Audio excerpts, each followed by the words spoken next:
सांगानेर का व्यक्ति है हेमंत पंचोरी और वो बताते हैं अपने आप के मुख्यमंत्री जी के रिश्तेदार इस गरीब परिवार को जो किडनैप करके गिरफ्तार करके करोड़ों की जमीन है, 20 से 25 करोड़ की जमीन है, उसको छीनने का काम किया है। किरोड़ीलाल जी उनकी गाड़ी के अंदर बिस्तर रखा करते थे और जहां पर भी उनको अवसर मिलता था, जहां पर भी लगता था कि कांग्रेस अन्याय कर रही है, गलत कर रही है, तो धरने पे बैठते थे। ये स्वयं स्वीकार कर रहे हैं कि पेपर लीक प्रकरण को दबाया जा रहा है, तो वर्तमान सरकार क्यों राखी बांध रही है? आपकी सरकार है तो आप ये जो पेपर लीक वाले जो इतने प्रकरण हैं, इनको आप सीबीआई से जांच क्यों नहीं करा रहे हो? नमस्कार, द न्यूज़ कैनवास देख रहे हैं आप। मैं हूं आपके साथ उमंग माथुर और आज हमारे साथ में भारतीय आदिवासी पार्टी से राजकुमार रोज साहब मौजूद है। भारत आदिवासी पार्टी से राजकुमार जी, आज यहां पर आप इकट्ठा हुए हैं और कई दिनों के बाद में प्रेस से आप रूबरू हुए हैं। क्या मुद्दा है जिसे लेकर आप आज यहाँ पर आए हैं? मेन 3-4 विषय थे। जिस तरह से सरकार जिस वादा करके सरकार सत्ता में आई, बड़ा इशू था पेपर लीक को लेके। पूरे राजस्थान की गलियों में, शहरों में, कस्बों में बैनर लगाए थे कि पेपर लीक का होगा बंडाफाड़, आएगी हमारी सरकार, पेपर लीक बंद करो। और आज भाजपा की सरकार है और पेपर लीक के जो मुख्य आरोपी थे उनको बचाने का काम किया जा रहा है, उसको लेके था। और विशेषकर उदयपुर संभाग पेपर लीक की जो आपने बात करी, हालांकि सरकार तमाम दावे कर रही है कि हमने कई लोगों को पकड़ लिया है, लेकिन कुछ मगरमच्छ बाकी है। कि आपका इशारा उन्हीं मगरमच्छों की तरफ है? वो मगरमच्छ हैं जो कभी कांग्रेस में कभी बीजेपी में रहते हैं, समय आने पे इधर इधर चलते रहते हैं।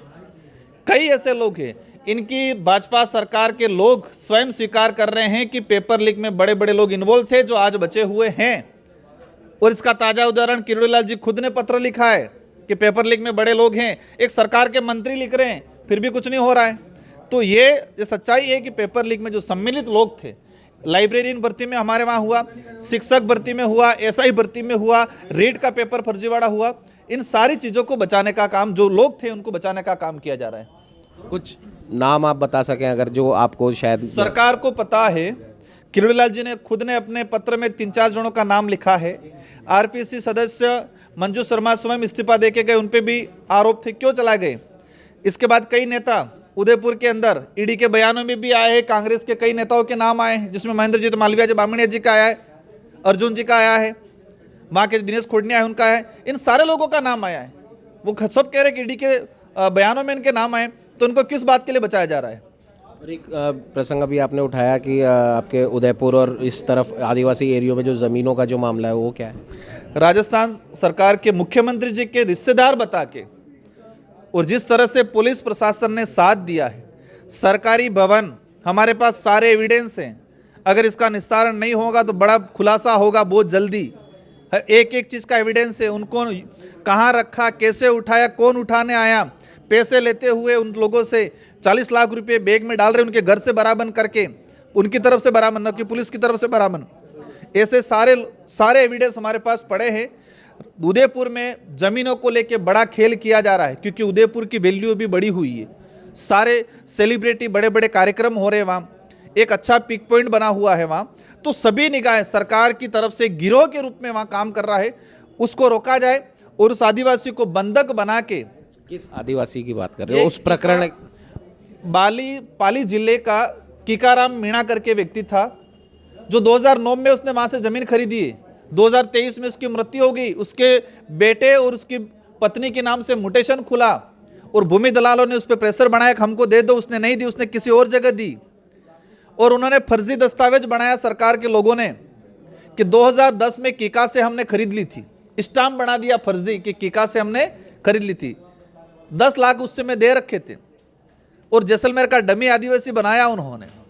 तो ये जो खेल खेला जा रहा है, और जिस तरह से सरकार के लोग, प्रशासन, पुलिस प्रशासन, राजस्व, जिस जमीन की 17 दिन पहले रजिस्ट्री हुई 2 करोड़ 10 लाख में, वही जमीन 17 दिन बाद 12 लाख में रजिस्ट्री करा दी। डीएलसी रेट उस जमीन की है लगभग 2.5 से 3 करोड़ डीएलसी रेट है, और उस जमीन को उन्होंने 12 लाख में खरीदा। और वो भी इसमें 12 लाख में भी क्या, 12.5 लाख उसमें बताया कि 2010 में 10 लाख दे दिए थे और 2.5 लाख में उससे जमीन लिया और 2.5 लाख में उनके अकाउंट में डाला, उनका चेक ले लिया था पहले और वो चेक से पैसा भी वापस निकाल लिया। आपने बाबूलाल खराड़ी और मुख्यमंत्री भजनलाल के दौरों को लेकर भी आपने इस पर आपत्ति जताई है? बिल्कुल जिस तरह से टीएडी डिपार्टमेंट का भंडा टाल कर दिया है, आदिवासियों का भविष्य तैयार होता है छात्रावासों के अंदर, और इन छात्रावासों को वर्तमान भाजपा का आरएसएस का अड्डा बना दिया गया है। छात्रावासों में 2 से 3 दिन तक हिंदू सम्मेलन हो रहे, बच्चों को वहां पर साफ सफाई, वहां पर खाना बनाना, वहां पर उनको कलश लेके निकलना, जुलूस लेके निकलना, इस तरह से छात्रावासों का दुरुपयोग किया जा रहा है। आदिवासियों के भविष्य को खत्म करने का काम किया जा रहा है वर्तमान में। एक सांसद हैं आप, तो लोकसभा में क्या इन मुद्दों को आप उठाएंगे? इन मुद्दों को लोकसभा में भी उठाया जाएगा। इन मुद्दों को प्रधानमंत्री जी के सामने भी ले जाके रखूंगा मैं कि आपकी सरकार, आपके मुख्यमंत्री जी इस तरह से कर रहे हैं। वहां आपने यहाँ पे मुख्यमंत्री जी से मिलने की कोशिश की? मुख्यमंत्री जी को हमने कई 1-1.5 महीने से प्रयास कर रहे हैं इस बात को वहां तक पहुंचाए। हो सकता है कि उनके जो गिरोह है इस प्रकरण में सम्मिलित, वो मिलने का समय नहीं दे पा रहे। 1.5 महीने से प्रयास किया जा रहा है हमारी तरफ से कि मुख्यमंत्री जी को इस बात को लेकर मिले, लेकिन समय नहीं दिया जा रहा है। तो ये थे हमारे साथ राजकुमार रोत जी, और जिस प्रकार से इन्होंने बताया है कि उदयपुर के अंदर ज़मीनों का जो हेरफेर वहाँ पर किया जा रहा है, इन्होंने साफ तौर पर इल्ज़ाम भाजपा पर लगा दिया है कि भाजपा के कुछ नेता हैं, और स्वयं इन्होंने मुख्यमंत्री भजनलाल शर्मा जी का भी इन्होंने नाम लिया है, बाबूलाल खराड़ी जी का भी इन्होंने नाम लिया है, और सरकार के तमाम जो नुमाइंदे हैं वो वहाँ पर जाकर ज़मीनों का एक खेल वहाँ पर खेल रहे हैं, भ्रष्टाचार वहाँ पर हो रहा है। ये मुद्दा प्रमुख तौर पर राजकुमार रोत ने यहाँ पर उठाया है। दूसरा, पेपर लीक के बारे में राजकुमार रोत ने कहा कि जिस प्रकार से पिछली सरकार के अंदर भाजपा के तमाम बड़े नेता पेपर लीक को लेकर सदन में हंगामा करते थे, सीबीआई जांच की मांग करते थे, तो आज जब सरकार भाजपा की है तो वो सीबीआई जांच आखिर क्यों नहीं हो रही, किन्हें बचाया जा रहा है। और दूसरी सबसे बड़ी बात यह है कि राजकुमार रोत का साफ तौर पर कहना है कि हमने मुख्यमंत्री जी से मिलने की कोशिश करी थी, क्योंकि नाम कथित तौर पर मुख्यमंत्री जी के रिश्तेदार का आ रहा है, ऐसा इन्होंने बताया। अब मुख्यमंत्री जी से मिलकर एक तो ये समस्या उन्हें बतानी, और दूसरा मुख्यमंत्री जी से पूछना है कि जिस हेमंत का ये नाम ले रहे हैं क्या वो वाकई में आपका रिश्तेदार है, अगर है तो वो इस प्रकार से भ्रष्टाचार के खेल में कैसे इन्वॉल्व है। अब देखने वाली बात ये होगी कि इन्हें तमाम मुद्दों पर राजकुमार रोत न सिर्फ विधानसभा में बल्कि संसद में भी इस मुद्दे को उठाने की बात कह रहे हैं। क्या उनकी इस बात को उठाने से पहले जिस आदिवासी का इन्होंने नाम लिया है उसे न्याय मिल पाएगा या नहीं, ये तो आने वाला वक्त ही बताएगा।